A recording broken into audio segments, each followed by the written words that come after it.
Hi, this is Dave with DRH Acrylic Creations. Today is going to be a piece that's going to be a work in progress. Just showing you that I prepared the canvas. These are two 8 by 20 inch canvases. I've taped the back, I've taped them together on the bottom, and I'm going to paint the edges. So I really don't know how this is going to come together. This is a experimental piece for me. I've seen it done by others, but for me this is a discovery process. And I'll explain what I'm going to be doing with this as we go along. But this is part one of probably 3 parts by the time I'm done with it. So I've taken a little bit of time here, get the edges painted so I've got a good solid color. Close that up and I'll do the same all the way around. This is Lamp Black by Amsterdam, and it's mixed with my pouring medium. And my pouring medium is 3 parts of Vaspera Ultra to 1 part of Varathane Polyurethane Triple Thick. More times than not, I use my Lamp Black as a cell activator. This is, as you'll see with this is a very dark piece, as it turns out.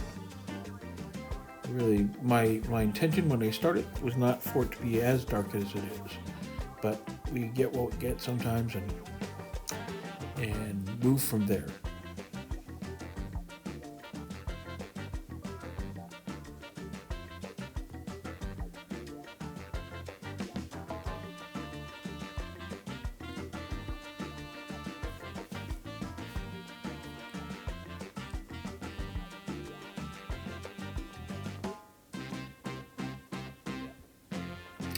I will explain all the colors as they come along. This first part took a little bit of time, but I thought it was important to show what the prep was. Usually I don't show the prep time at all, but like I said, this is going to be a pretty comprehensive detailing of how I went about this piece. Okay,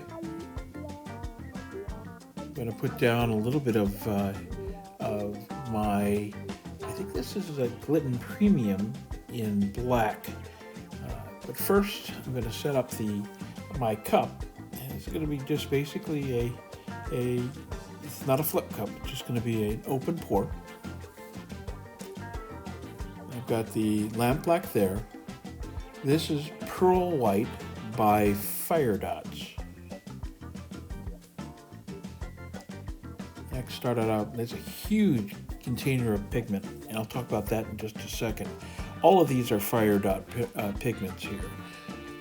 This is Copper Plate by Firedots. It's 100 grams of pigment that I get with that. It's a great bargain, and I really do like the pigments. This is Pearlescent Black, and another Firedots paint pigment.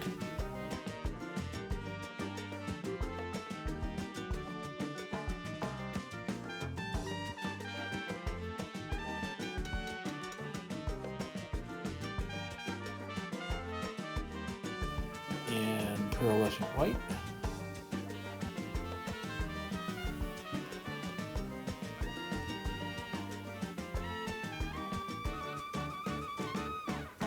Next in is bronze. This is by Firedots. Now these are mixed a little differently than I normally do. I have some Glidden Premium that is base 3. Originally, I thought I'd be able to use it for my pouring medium, and it just didn't work out that way.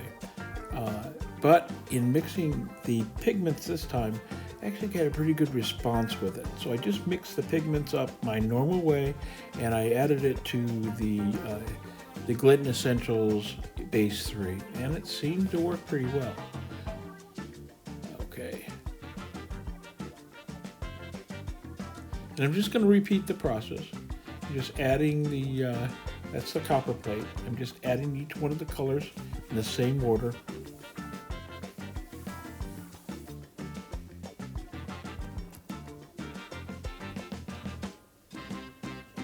think we're going to get, not going to fill this whole cup up. We don't need that much. As you'll see here, this had no problems covering the canvas.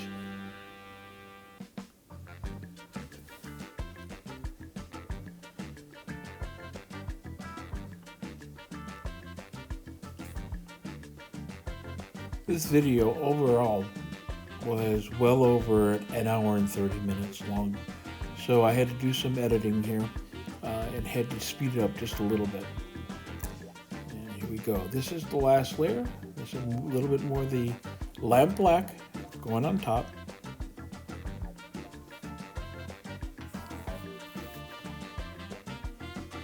Okay, this is the Golden Premium in black. I had it tinted at the store in this color.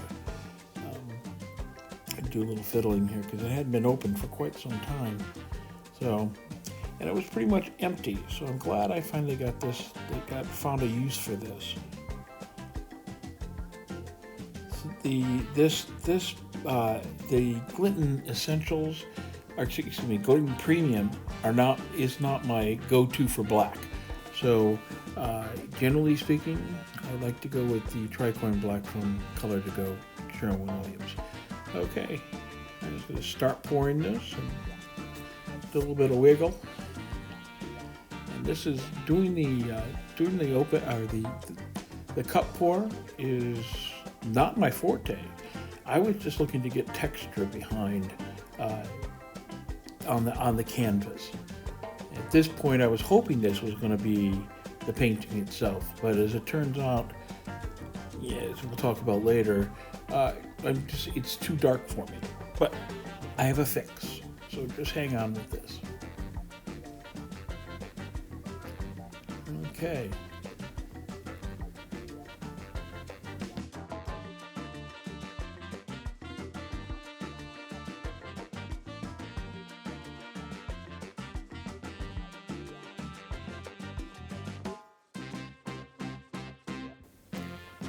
I think it's time to start stretching. And stretching this out was important to get my canvas covered, and at this point I was still thinking I could maybe try to keep that cup pour intact. And later I decided, no, I think I'll just use this as a background and use it as marbling. I will tell you, these Firedots pigments, the metallics are they're pretty amazing. And to be able to do this much paint and not worry about biting into my reserves is really very nice. Firedots is you can find it down in my description below. Along with all the other products that are here, the list of what we used will be down in the description. Put a little bit more of my pillow paint down to cover up, so make sure that I had enough paint so that it didn't fold too much under. It's all gonna get spun off anyhow. And like I said, there's more than enough paint there. I just wanted to make sure that I didn't lose too much of the marbling effect as I stretch this. I'm just going around, getting as close as I can, and pulling the excess out to the side so that I get coverage.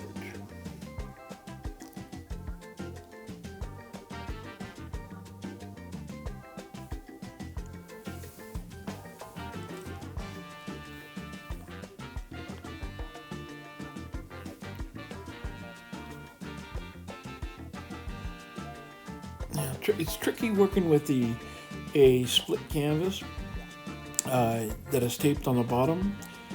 Had some issues with this as we got into the next parts, but all in all, it ended up working out. I did break up the pattern a little bit, which is not a bad thing. But these are things we learn when we're trying to put two different styles together. And I think what I learned mostly is that with cup pours, you need a thicker paint anyhow. So it was almost compatible with the Shelee art technique, at least with the consistencies that I work with.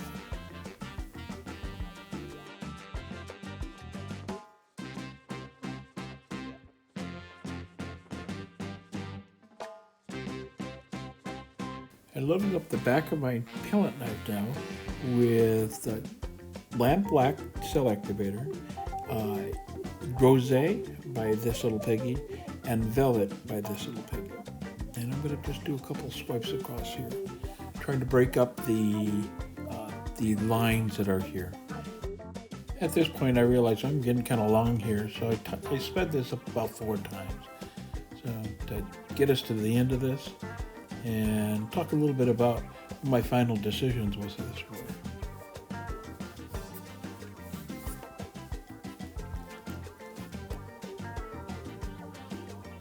You'll see here in a minute. I'm going to do another swipe, only with titanium white cell activator with it, to try to break this up.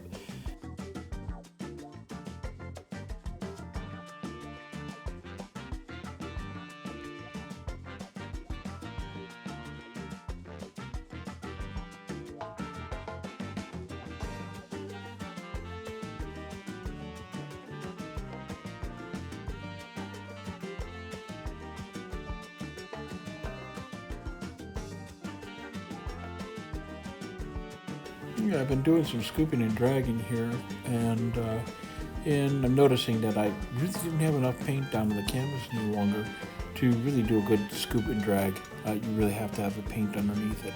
So I did a little bit of spinning and getting as much paint off as I can without losing too much, scraping the sides, and doing my finish work for this part.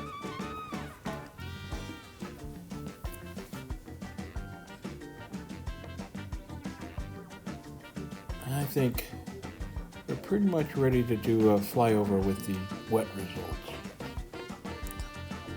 I mean, the striation of this is very nice, and those cells actually did stay with the dry results, and you'll see that in just a moment.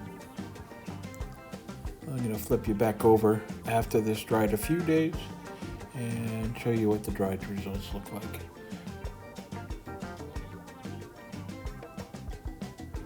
It is a dark painting, and my intention with this is to turn this into a multi-layer piece.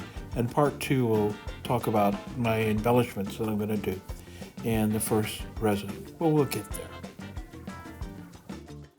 Thank you for being here today. If you'd like to help, leave a like, subscribe, and ring the bell. It's absolutely free, and it really does help. Keep your eye out for part 2, and I want to thank you for being here. Bye now.